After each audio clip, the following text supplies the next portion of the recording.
Hello good morning प्यारे दोस्तों, निमी technical परिवार में आप सभी का हार्दिक स्वागत है।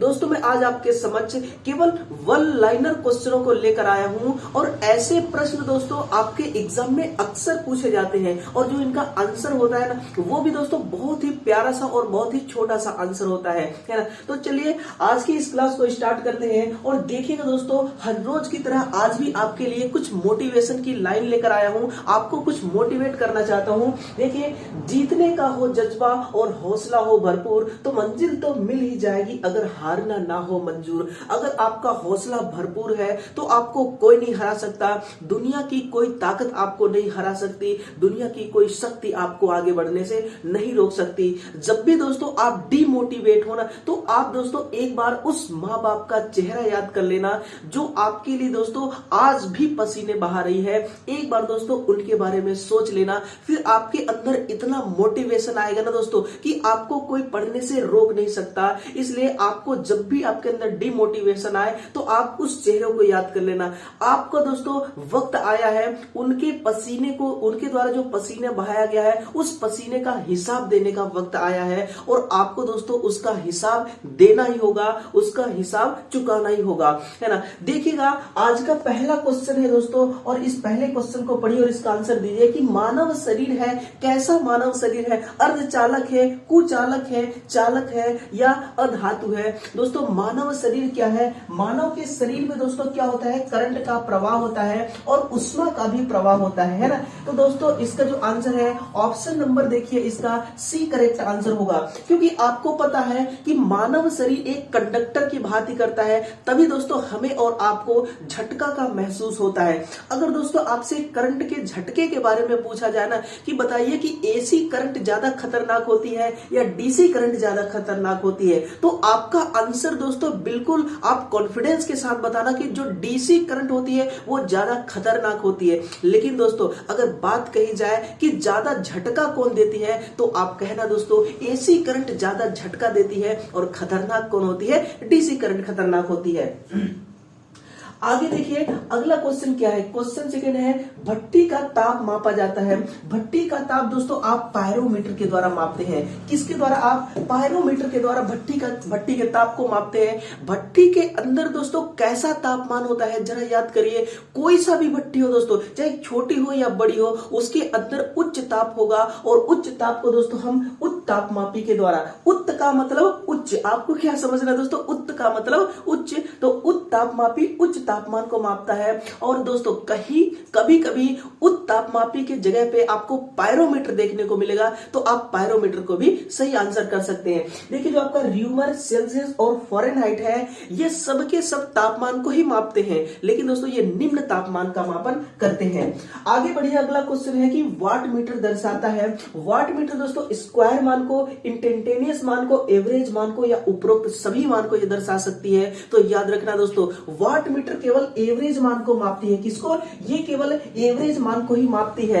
एवरेज मान का मतलब क्या होता है? इसका किससे तात्पर्य है? एवरेज मान दोस्तों एक ऐसा मान होता है जिसको हम केवल दोस्तों हम एग्जैक्ट आंकड़ा नहीं बता सकते, हम एग्जैक्ट आंकड़ा नहीं बता सकते, एक दोस्तों हम अनुभव के रूप में बताते हैं, एक्सपीरियंस करते हैं। वही चीज होता है दोस्तों क्या आपका? वही चीज होता है एवरेज मान। जैसे कि मौसम को देख करके हम दोस्तों अनुमान लगा लेते हैं कि बारिश होने वाली है। कोई 100% गारंटी नहीं है कि दोस्तों मौसम खराब है तो बारिश होगा ही होगा। बस इसी प्रकार से दोस्तों एवरेज वैल्यू भी इसी प्रकार से आपको समझ लेना है ना? तो वाट मीटर दोस्तों यही है। आगे देखिए अगला क्वेश्चन है कि अधिकांश औद्योगिक भार होते हैं। कौन से औद्योगिक भार होते हैं? जरा दोस्तों आप सोचिए, अगर आप किसी इंडस्ट्रीज में दोस्तों वर्कआउट किए होंगे, कहीं पर ड्यूटी किए होंगे ना, हर कंपनी में दोस्तों क्या होता है? एक पावर फैक्टर को सुधारने के लिए एक कैपेसिटर बैंक लगी होती है जिसको हम कैपेसिटर बैंक पैनल के नाम से जानते हैं। वो पैनल क्या करता है? उस पैनल के अंदर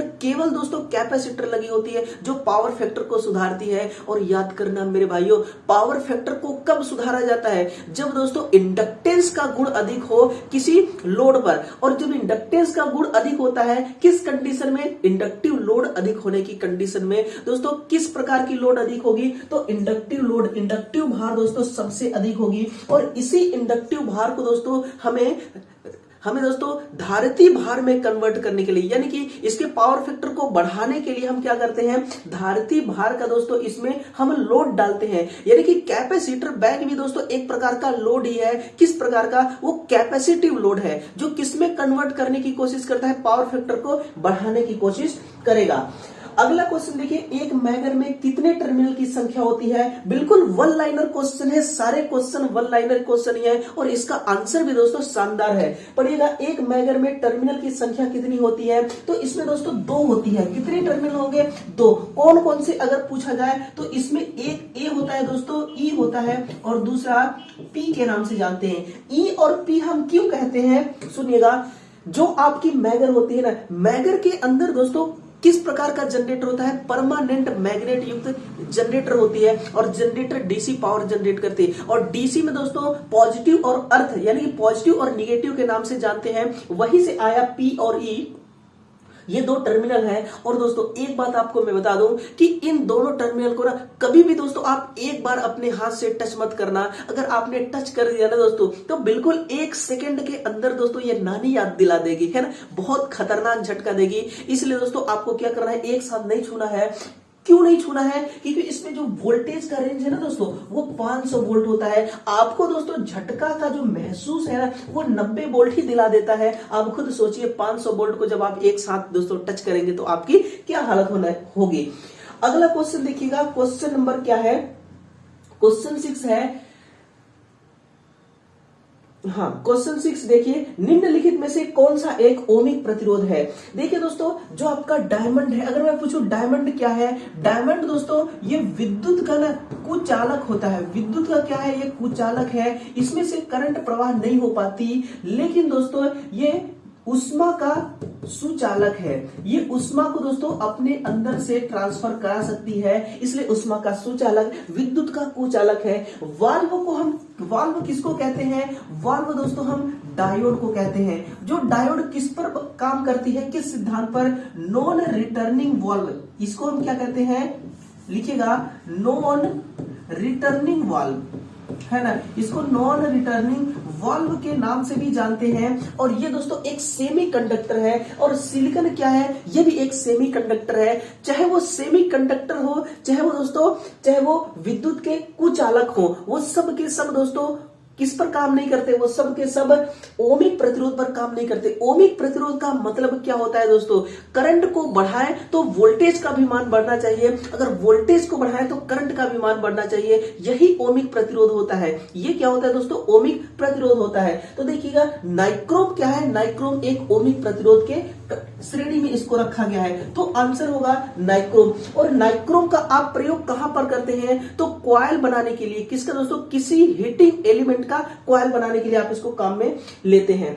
अगला क्वेश्चन देखिए, शक्ति कारक किसके कारण घटती है, तो ये शक्ति कारक दोस्तों इंडक्टिव गुण के कारण घटती है। अब आपके सामने दोस्तों एक ऐसा एग्जांपल लेकर के आया हूं मैं कि आपको आज के बाद ना कभी दोस्तों ये लफड़ा ही नहीं रहेगा कि इसमें किस कारण से आपका पावर फैक्टर घटती है। शक्ति कारक किसके कारण घटती है, इंडक्टिव गुण के कारण घटती है। सुनना दोस्तों, एक कॉइल है, ये क्या है, एक कॉइल है। इस कॉइल में देखिए हम यहां से पावर देते हैं, P यहां से पावर देते हैं। पावर में करंट है और वोल्टेज है। नीचे देखिए ये मैं वोल्टेज लिख रहा हूं और ऊपर देखिए ये करंट लिख रहा हूं। यानी कि ये जो तार है ना रेड कलर की, इसी में देखिए यहां से वोल्टेज भी जा रही है, करंट भी जा रही है। इस पॉइंट तक तो ना ही करंट आगे पीछे हो रही है और ना ही वोल्टेज आगे पीछे हो रही है।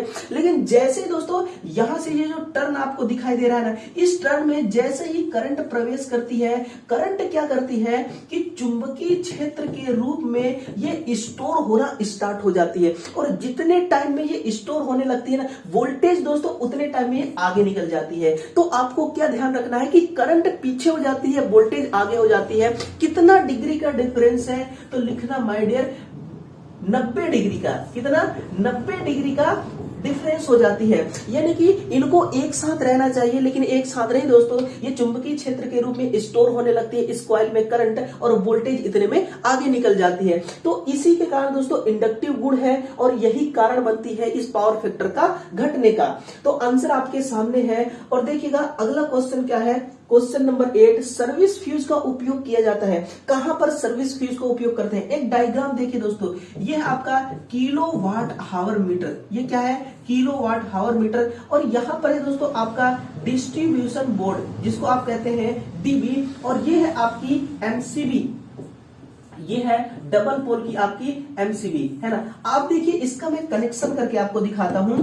यहां से देखिए आया एक फेज और यहीं से आई एक न्यूट्रल की तार, है ना, यहीं से आ गई न्यूट्रल की तार। अब यहां से देखिए आउटपुट के लिए मैं फेज यहां से निकालता हूं और यहीं पर मैं लगा देता हूं एक फ्यूज। ये क्या है? एक फ्यूज वायर है। और यहां से देखिए फिर न्यूट्रल की तार निकल गई और डीबी में जाकर के ये जुड़ गई।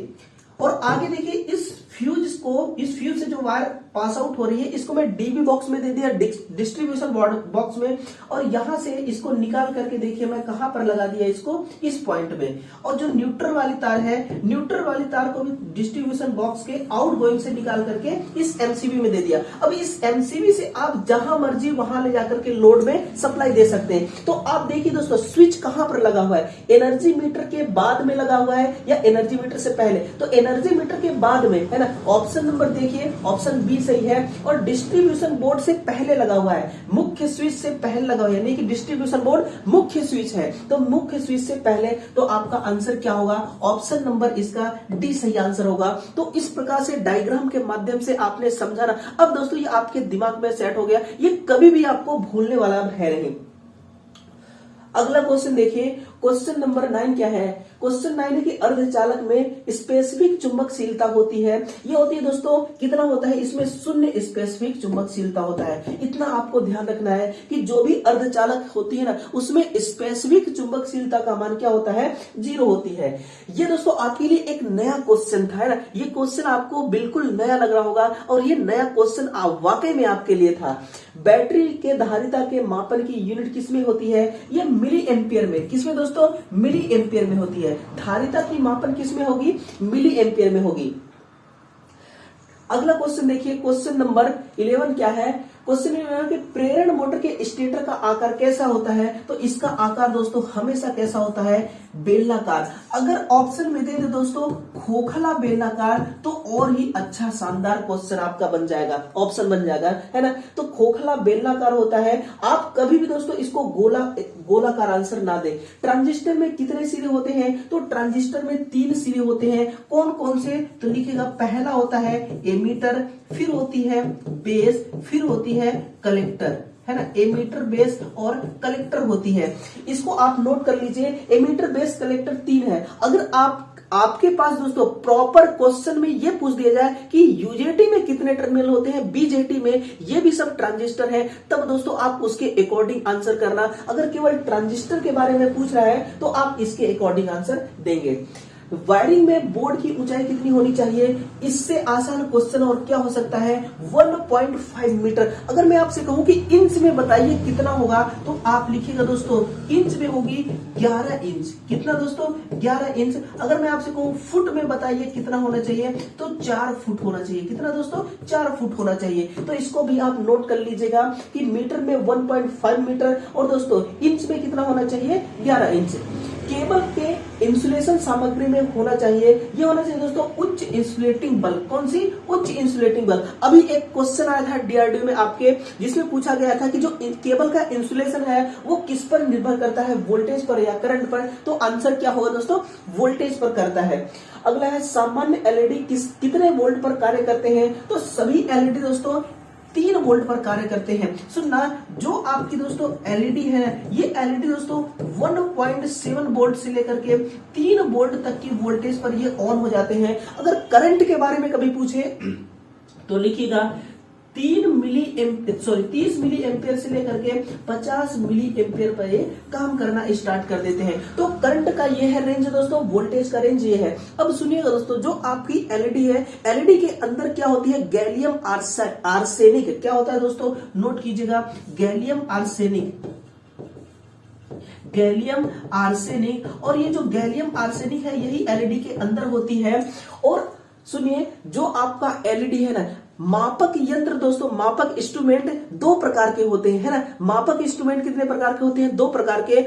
पहला होता है दोस्तों एलईडी डिजिटल प्रकार का, और दूसरा होता है एनालॉग प्रकार का। तो जो डिजिटल प्रकार के इंस्ट्रूमेंट होते हैं, उनमें दो प्रकार के यंत्र आते हैं। पहला आता है एलईडी और दूसरी आती है दोस्तों एलसीडी, है ना। ध्यान रखना, पहला एलईडी, दूसरा एलसीडी। तो एलईडी किसके कैटेगरी में रखा गया है, डिजिटल मेजरिंग इंस्ट्रूमेंट की कैटेगरी में आपकी एलईडी आती है, और सारे डेटा आपके सामने उपस्थित है। और एक बात और आपको ध्यान रखना है दोस्तों, आपने देखा होगा, कहां पर देखा होगा, रेलवे सिग्नल्स में देखा होगा दोस्तों। रेलवे सिग्नल्स में क्या लगे होते हैं, रेलवे सिग्नल्स में लाइटें लगी होती हैं। इसके अलावा दोस्तों आपने ट्रैफिक में देखा होगा कि जहां पर 4 पॉइंट होता है, जहां पर चौराहे होते हैं दोस्तों, वहां पर ट्रैफिक में लाइट लगी होती है ना। उस लाइट की बात नहीं कर रहा हूं जो प्रकाश देते हैं, मैं उस लाइट की बात कर रहा हूं जो सिग्नल का टाइम बताते हैं। जो दोस्तों एक मिनट का जो टाइम वहां पर फिक्स होता है ना, कि 1 मिनट के लिए ट्रैफिक को रोका जाता है, एक साइड के ट्रैफिक को, और दूसरे साइड के ट्रैफिक को